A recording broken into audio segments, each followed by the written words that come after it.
Hey hello WhatsApp guys, কেমন আছেন সবাই? আশা করি সবাই অনেক বেশি ভালো আছেন। আপনাদের দোয়াও ভালোবাসাতে আমি অনেক বেশি ভালো আছি। আজকে আমরা চলে এসেছি নতুন আর একটা মুভি এক্সপ্লেন ভিডিও নিয়ে। নতুন বললে ভুল হবে, কারণ আমরা এই চ্যানেলে এখনো পর্যন্ত কোনো ভিডিও আপলোড করা হয়নি, কারণ আজকের ভিডিওটাই নতুন। আপনাদের সকলকে স্বাগতম আমার নতুন ইউটিউব চ্যানেলে, যেখানে আমি আপলোড করবো নতুন নতুন ভয়ঙ্কর সব মুভি এক্সপ্লেনের ভিডিও। বেশি কথা বলে চলুন শুরু করা যাক ভিডিওটি। কিন্তু তার আগে তোমাদেরকে একটা কথা বলে রাখি, সেটা হচ্ছে যে আমার এই নতুন চ্যানেলটি সবাই বেশি বেশি করে সাপোর্ট করো, যাতে রিচ একটু বেড়ে যায়। আসলে এর আগে আমি মুভি এক্সপ্লেন নিয়ে কাজ করেছি এবং চাই আমার সেকেন্ড চ্যানেলটাকে ভালোভাবে বুস্ট করতে। তাই জন্য তোমাদের হেল্প সর্বোচ্চ আমাকে লাগবে। তাই জন্য তোমরা অবশ্যই ভিডিওটি লাইক করে চ্যানেলটি একটি সাবস্ক্রাইব করে দিও। আজকে আমরা যে মুভিটা এক্সপ্লেন করবো সেটা হচ্ছে চায়নার একটা বিখ্যাত মুভি, এবং এই মুভি অনেক জনপ্রিয় মুভি, কারণ এই মুভির ভিতরে দেখানো হয়েছে ভয়ঙ্কর সবকিছু। চলুন শুরু করা যায়। মুভির প্রথমে আমরা দেখতে পাই সবাই কিছু একটা ঘাটাঘাটি করছে, অর্থাৎ সবার হাতে কিছু না কিছু অস্ত্র আছে। এবং আপনাদের হয়তো বা একটা জিনিস বলতেছি, সেটা হচ্ছে যে এই মুভির কোয়ালিটি একটু খারাপ, কারণ এই মুভিগুলো অনেক আগের হয়ে থাকে আর আমি যেগুলো এক্সপ্লেন করি সেগুলো বেস্ট ট্রাই করি। আর আগের মুভি হওয়ার কারণে এটার কোয়ালিটি অনেক বেশি কম থাকে। তাও আমি চেষ্টা করবো সর্বোচ্চ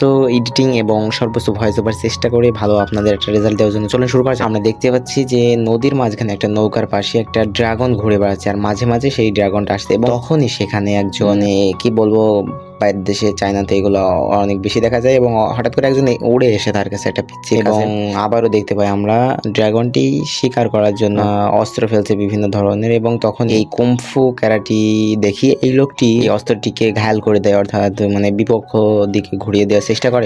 এরপরে দেখতে পাই দারুণ সব ক্যারাটি দেখি এইটা মানে কি বলবো, তার আসল চেহারায় ফিরে আসলো, এবং এটা দিয়ে অনেক ধরনের ম্যাজিক দেখাচ্ছে। এবং আমরা কিছুক্ষণ পরে দেখতে পাই গ্রামের সকল লোকজনেরা একটা ব্রিজের উপরে দাঁড়িয়েছিল এবং সবাই একটা কিছুর অপেক্ষা করছিল, এবং হঠাৎ করে তখন পানির ভিতর থেকে এই কি বলা যায় যে দানবটি আছে ড্রাগন মতো, এটা বেরিয়ে আসে এবং তার মাথার উপর একজনকে নিয়ে নেয়, এবং এই লোকটি অনেক বেশি ভয় পাচ্ছিল, তাকে কন্ট্রোল করতে পারছিল না এবং সবাই ভয়ে দূরের দিকে চলে যায়। এবং আমরা এরপরে দেখতে পাই গ্রামের সকল লোকজনেরা মিলে একটা বুদ্ধি করে এই ড্রাগনটিকে ধরার জন্য, এবং এরপরে দেখতে পাই একজন মহিলা এই পানির ভিতরে একটা ডাল দিয়ে সবকিছু খোঁচাতে থাকে, এবং সবাই মিলে এই প্রাণীটিকে মারার জন্য তাড়াতাড়ি করে যেতে থাকে, এবং এরপরে তারা মেরে ফেলে এবং ভালোভাবে মাছ ধরতে থাকে, এবং এইটা মানে সবকিছু ভয় থেকে সবাই বেঁচে যায় আর কি। আজকে ভিডিও এতদূরই ছিল, দেখা হচ্ছে পরে কোনো ভিডিওতে। সবাই ভালো থাকবেন, সুস্থ থাকবেন, আর জানি না আমার এক্সপ্লেন ভিডিওটি কেমন হয়েছে, সবাই একটু জানাবেন। প্রথম এর একটু আমাকে মানে মানিয়ে নিবেন আপনাদের আমার ভিডিওগুলোতে। গাইস, সবাইকে আল্লাহ হাফেজ জানাই, এবং নেক্সট পার্ট দেখার জন্য চ্যানেলটিকে সাবস্ক্রাইব, ভিডিওটিকে লাইক করে দিও।